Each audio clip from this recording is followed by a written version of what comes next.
आपको बता दें, कोचिंग सेंटर्स को रेगुलेट करने के लिए एक बिल जो कि सरकार के द्वारा सदन में लेकर के आया गया था और अब उस पर मोहर लग चुकी है, सदन से पारित हो चुका है। कोचिंग सेंटर विधेयक ध्वनि मत से फिलहाल ये विधेयक पारित हो चुका है। Deputy CM doctor Premchand Bairwa ने बिल को बच्चों के भविष्य के लिए बहुत जरूरी बताया है और कोचिंग सेंटर बिल पर कांग्रेस काफी कंफ्यूज दिखी है।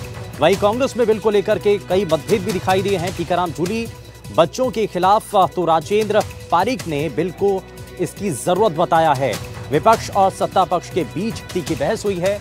आपको यह भी याद होगा कि राजस्थान में खास करके कोटा और सीकर के अंदर लगातार कई सुसाइड के मामले सामने आए थे और उसके बाद से ही इस बिल को लेकर के काफी ज्यादा जरूरत मानी जा रही थी और ये माना जा रहा था कि इस बिल के जरिए बच्चों के सुसाइड के जो मामले हैं उनमें कुछ हद तक कमी लाई जा सकेगी। इसको रेगुलेट करने के लिए एक बिल लेकर के आ जाए और इस पर सरकार ने विचार किया और अब ये बिल सदन के अंदर लाया गया था, जिस पर सहमति के बाद इस पर मोहर लग चुकी है। Deputy CM doctor Premchand Bairwa ने बच्चों के भविष्य के लिए इस बिल को बहुत जरूरी बताया है और कोचिंग सेंटर बिल पर हालांकि कांग्रेस काफी कंफ्यूज दिखाई दी है। कांग्रेस ने इस बिल को लेकर के कई मतभेद इस दौरान दिखाई दिए हैं।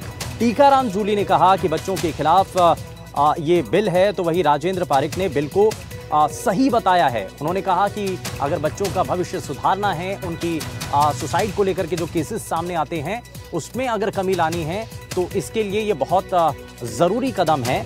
वहीं विपक्ष और सत्ता पक्ष के बीच इस बिल पर काफी तीखी बहस भी हुई है, लेकिन इस बिल पर फिलहाल मोहर लग चुकी है, मंजूरी मिल चुकी है और कोचिंग सेंटर नियंत्रण और विनियमन विधेयक सदन में पारित हो चुका है। ध्वनि मत से फिलहाल ये विधेयक पारित हो चुका है। हालांकि इसको लेकर के काफी बहस हुई, काफी चर्चा हुई, दोनों तरफ से अपने अपने पक्ष रखे गए, विपक्ष की तरफ से इस पर सवाल भी उठाए गए, लेकिन दो मत यहां पर कांग्रेस पार्टी के भीतर इस बिल को लेकर के दिखाई दिए।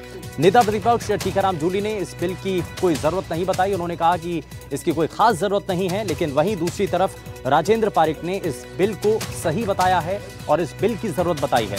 आप जैसे कि हम लगातार बता भी रहे हैं कि इससे पहले भी कोटा में लगातार कई सुसाइड के मामले सामने आ चुके थे, जिससे कई सवाल खड़े हुए, लेकिन अब सवाल ये कि इस बिल के आने के बाद एक रेगुलेशन बॉडी बनने के बाद क्या सुसाइड के मामले कम हो पाएंगे, ये अपने आप में बड़ा सवाल है। लेकिन कई चीजें हैं जो कि इस बिल में साफ होंगी, कई परतें हैं जो धीरे धीरे इसमें पता चलेंगी, लेकिन एक सबसे महत्वपूर्ण बात यह कि एक रेगुलेशन बॉडी इसमें बनाई जाएगी, समिति इसमें बनाई जाएगी जो कि बच्चों के सुसाइड के मामले जो सामने आ रहे हैं उसको बहुत बारीकी से देखेगी, कैसे कम किया जा सकता है उस पर बात की जाएगी। काउंसलिंग करने की बात इसमें सामने आ रही थी और एक और बात इसमें हालांकि ये भी तय किया गया कि अभी तक जो बच्चे 100 से कम जो बच्चों की स्ट्रेंथ होती है उसको इस बिल के दायरे में लेकर के आया गया था, लेकिन अब इसमें थोड़ा सा बदलाव किया गया है।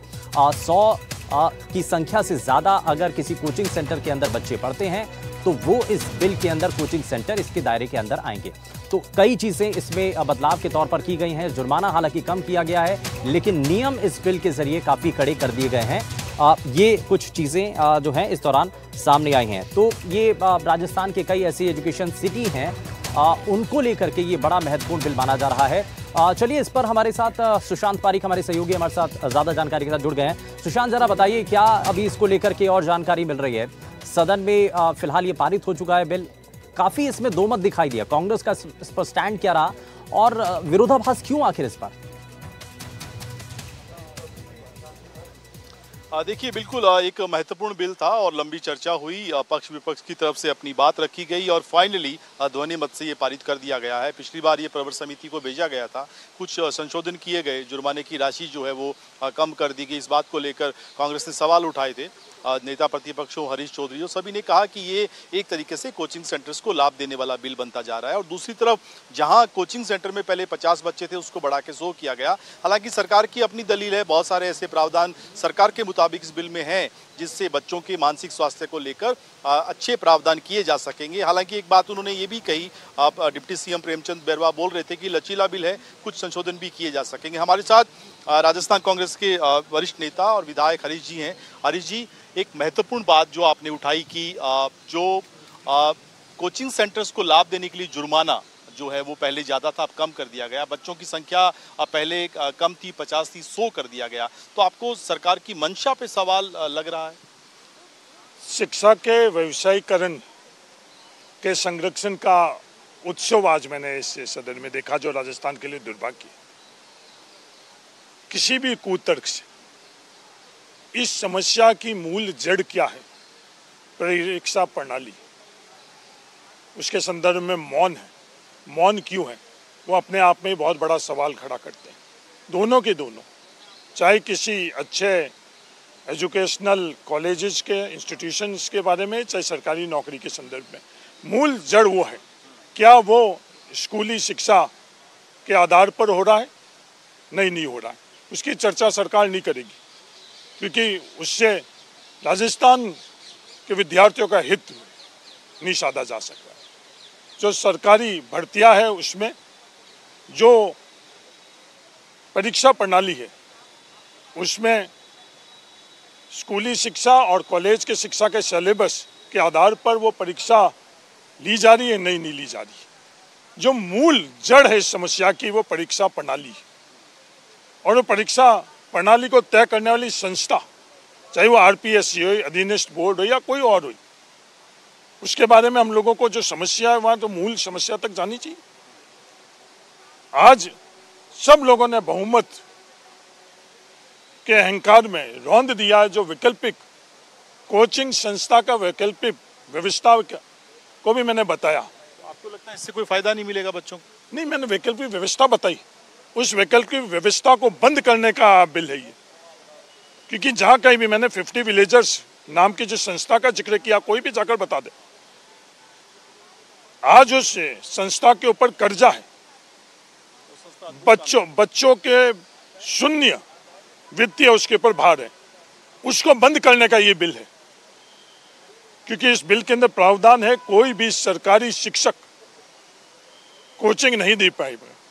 जो वीरेंद्र धाम किसान बोर्डिंग तरह के हजारों इस तरह की संस्था है, वो अवसरों को बंद करने का आज इन्होंने कोचिंग कक्षा होनी चाहिए। जब तक हम इस व्यवस्था में परिवर्तन नहीं करेंगे तो विद्यार्थी के पास विकल्प क्या है, उसको कोचिंग संस्था में ही जाना पड़ेगा, कोई भी विद्यार्थी। आप प्रवर समिति में आप ही के विधायक थे राजेंद्र पारीक, उन्होंने तो कहा कि बहुत उपयोगी है। सरकार ने प्रवर समिति में कांग्रेस से नियुक्त किए हुए सदस्य को नहीं रखा। जो कोचिंग संस्थाओं के पक्ष में सोच रख रहे हैं, जो हम सार्वजनिक तौर पर आज हम एक ही पार्टी के जो व्यक्ति, हमारी अलग अलग सोच है, क्या सरकार को नहीं पता थी? एक भी प्रवर समिति के अंदर ऐसा सदस्य, क्योंकि कांग्रेस पार्टी ने नियुक्त नहीं किया, ये विभाग ने नियुक्त किया, जो कोचिंग संस्थाओं से सहमत हुई, नोट ऑफ डिसेंट आया। मैं पूछना चाहता हूं तो ये कांग्रेस का नाम नहीं लो, कांग्रेस पार्टी की तरफ से नहीं थे।